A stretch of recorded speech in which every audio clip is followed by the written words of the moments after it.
வணக்கம். நான் உங்கள் யூடியூப் சூப்பர் ஸ்டார் பிஜி.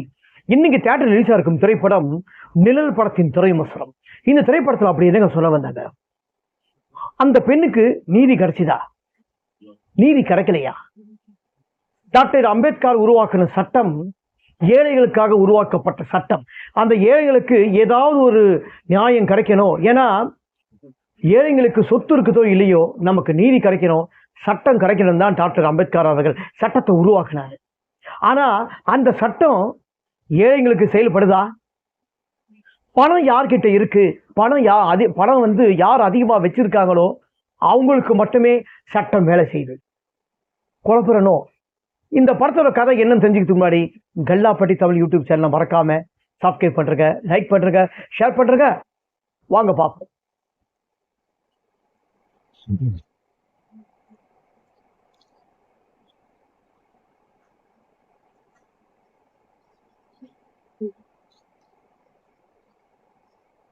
இந்த திரைப்படத்துல நடிகர் கௌஷிக், ஜனனி, ரமேஷ் கண்ணா, திவ்யா கிருஷ்ணன் மற்றும் பலர் நடிச்சு வெளியிருந்திருக்கும் திரைப்படம் நிழல்.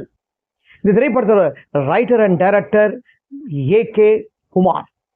இந்த திரைப்படத்தோட தயாரிப்பு ஏகே மூவிஸ். இந்த திரைப்படத்தோட இசை அபூபக்கர். இந்த திரைப்படத்தோட கதை என்னன்னு பார்ப்போம். இந்த திரைப்படத்துல ஓப்பனிங் சீன்லயே ஒரு கொலை. அது கொலைனா ஒரு டிஃப்ரெண்டான கொலை, ஒரு வித்தியாசமான கொலை. அந்த மாதிரி அடுத்தடுத்து ஒரு வித்தியாசமான முறையில கொலை நடக்குது. ஆனா அடுத்தடுத்து ஒரு வித்தியாசமான ஒரு கொலை நடக்குதுன்னு தான் சொல்றேங்கண்டி, யாருமே சாவ மாட்டாங்க அவங்க. ஏன்னா எந்த ஒரு உயிருமே நம்ம கொன்னுட்டோம்னா அந்த வலி ஒரு நிமிஷத்துல போயிடும். அந்த வலி மற்றவங்களுக்கு கொடுத்த வலியை, அந்த வலியை நம்ம அனுபவிக்கணும்னா நம்ம உயிரோடு இருக்கணும். அதுதான் இந்த திரைப்படத்தோட கதை. பாதிக்கப்பட்ட ஒவ்வொருத்தரும் வித்தியாசமான முறையில அட்மிட் ஆயிருப்பாங்க. அவனோட உடல் இருக்கும், உயிர் இருக்கும், எல்லாமே இருக்கும். ஆனா அவன் ஒரு ரெஸ்ட் ரூம் ஏந்து போவதுக்கு கூட அடுத்தவனோட தெய்வம் நாடணும். ஆனா இது எல்லா வயசு முடிஞ்சதுக்கு அப்புறம் வரலாம். இது ஒரு சின்ன வயசுலயே இவங்கெல்லாம் எதுக்காக இதை மாதிரி பண்ணணும், இவங்கெல்லாம் எதனால பாதிச்சாங்க, அதுதான் இந்த திரைப்படத்தோட மொத்த கதையுமே. இந்த திரைப்படம் ஃபர்ஸ்ட் ஹாஃப்ல ரொம்ப அழகா நம்ம அடுத்து என்ன நடக்க போகுதுன்னு ரொம்ப வேகமா ஓடிடும் இந்த திரைப்படம். அதாவது இந்த நிழல் திரைப்படம்.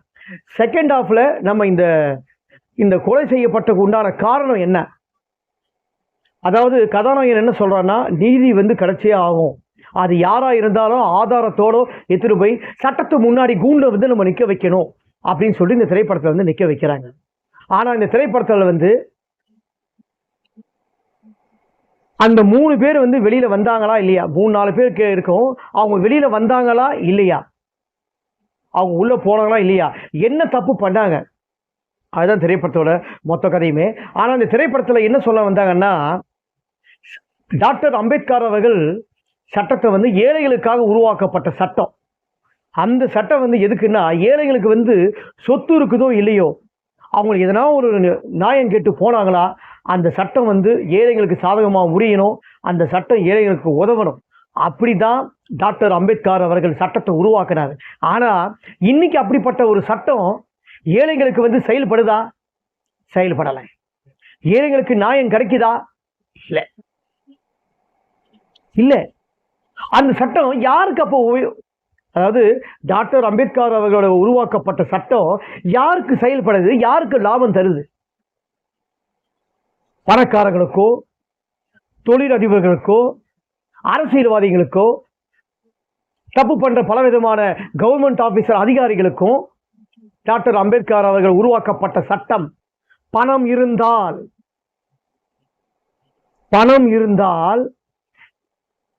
சட்டம் பணக்காரங்களுக்கு மட்டுமே வேலை செய்யும். அவர் உருவாக்கப்பட்ட சட்டத்தை அம்பேத்கர் அவர்கள் மாத்தல. நீதி சொல்லும். அதாவது கடவுளை நம்ம நேர்ல பார்த்துக்க மாட்டோம். நம்ம கடவுளா நினைக்கிறது யாருங்க சொல்லுங்க?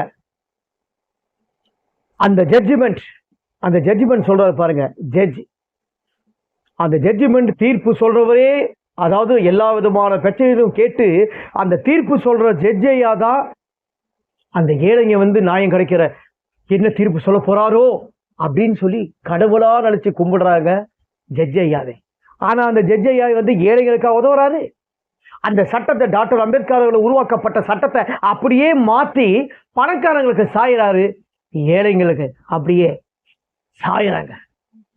இதெல்லாம் நான் ஏன் சொல்றேன்னா, இந்த நிழல் திரைப்படத்தோட கதை இதுதான். ஏன்னா சட்டம் வந்து பணம் வைத்திருக்கிறவர்களுக்கு மட்டுமே சட்டம் பேசும், ஏழைகளுக்கு சட்டம் பேசாது அப்படின்னு தான் இந்த நிழல் படத்துல writer and director AK Kumar அவர்கள் ஸ்ட்ராங்கான முறையில பதிவு பண்ணியிருக்காரு. இதான் இந்த படத்தோட கதை. இந்த திரைப்படத்துல கதாநாயகன் ஆகட்டும், ஒரு சப்போர்ட்டிங் கேரக்டர் ஆகட்டும், ஃப்ரெண்ட் கேரக்டர் ஆகட்டும், கதாநாயகி முதல் முறையா ஃபர்ஸ்ட் டைம் நடிச்சிருக்காங்க ஜனனி. அவங்க எடுத்தவொடனே ரெண்டு கதாபாத்திரம் நடிச்சிருக்காங்க. ஐஸ்வர்யா ஒரு கதாபாத்திரம், இன்னொன்று கதாபாத்திரம் ரம்யான் கதாபாத்திரத்தில் நடிச்சிருப்பாங்க. அவங்க இந்த 2 கதாபாத்திரமே கொஞ்சம் முதல் திரைப்படத்திலேயே வித்தியாசமான முறையில் நடிச்சிருக்காங்க. அதாவது எந்த திரைப்படமா இருந்தாலுமே வந்து பெண்களுக்கு வந்து ஒரு முக்கியத்துவம் கொடுக்கணும். பெண்கள் யார் இந்த திரைப்படத்தை ரொம்ப பார்க்கணும்னா, சுத்தம் யாருக்கு நியாயம் ஒழுங்காக கிடைக்குதோ, பெண்களுக்கு யார் ஒழுங்கான பாதுகாப்பு தராங்களோ அப்படிப்பட்டவங்களாம் ஒரு முக்கியமாக பெண்கள் பார்க்க வேண்டிய ஒரு நல்ல திரைப்படம். சினிமா ஃபோட்டோகிராஃபிங் ஆகட்டும், எடிட்டிங் ஆகட்டும், பேக்ரவுண்ட் மியூசிக் ஆகட்டும், எல்லாமே இந்த திரைப்படத்தில் வந்து ரொம்பவே நல்லா அமைஞ்சிருக்கு. அதாவது உங்களுக்கு எல்லார்கிட்டையும் நான் சொல்கிறதான் சொல்லுவேன். நான் ஒரு படத்தை பார்த்தேன்னா நல்லா இருக்குதுன்னா நல்லா இருக்குதுன்னுவேன், நல்லா இல்லைன்னா நல்லா இல்லைன்றுவேன். இந்த திரைப்படம் கண்டிப்பாக வந்து ஒரு தடவை பார்க்க வேண்டிய ஒரு நல்ல திரைப்படம். டைரக்டர் வந்து எடுத்திருக்காரு ஃபர்ஸ்ட் டைம். இந்த டைரக்டர் வந்து உதவி இயக்குநராக வந்து டிவி சீரியல்லாம் நிறைய உதவி இயக்குனர் பண்ணியிருக்காரு. அப்படி ஒரு எந்த விதமான பேக்ரவுண்ட்லாம் இல்லாமல் ஒரு மனுஷன் வந்து இன்னைக்கு டைரக்டர் ஆகிறது அவ்வளோ சுலுவில்லை. அப்படிப்பட்ட ஒரு மனிதர், ஒரு நல்ல மனிதர் அவர் ஏகே குமார் அவர்கள். அப்படிப்பட்ட ஒரு நல்ல படத்தை வந்து எடுத்திருக்காரு. நம்மலாம் எல்லாரும் வந்து தியேட்டரில் போய் இந்த திரைப்படத்தை வந்து கண்டிப்பாக வந்து சப்போர்ட் பண்ணணும். நீங்களும் நான் இந்த திரைப்படத்தை பார்த்துட்டு நல்லா இருக்குது. நீங்களும் இந்த திரைப்படத்தை வந்து திரை விமர்சனம் பார்த்ததுக்கு அப்புறமும் சரி, பார்க்காததுக்கு அப்புறமும் ஏதாவது ஒரு படம் சட்டத்தை பற்றி சொல்லியிருக்காங்களே, பணக்காரங்களுக்கு ஒரு சட்டமா, ஏழைகளுக்கு ஒரு சட்டமா அப்படின்னு இந்த திரைப்படத்தில் ஸ்ட்ராங்காக பதிவு பண்ணியிருக்காங்களே, அப்படி என்னதான் சொல்ல வந்தாங்க? நீங்களும் இந்த திரைப்படத்தை போய் தியேட்டரில் போய் பாருங்கள்.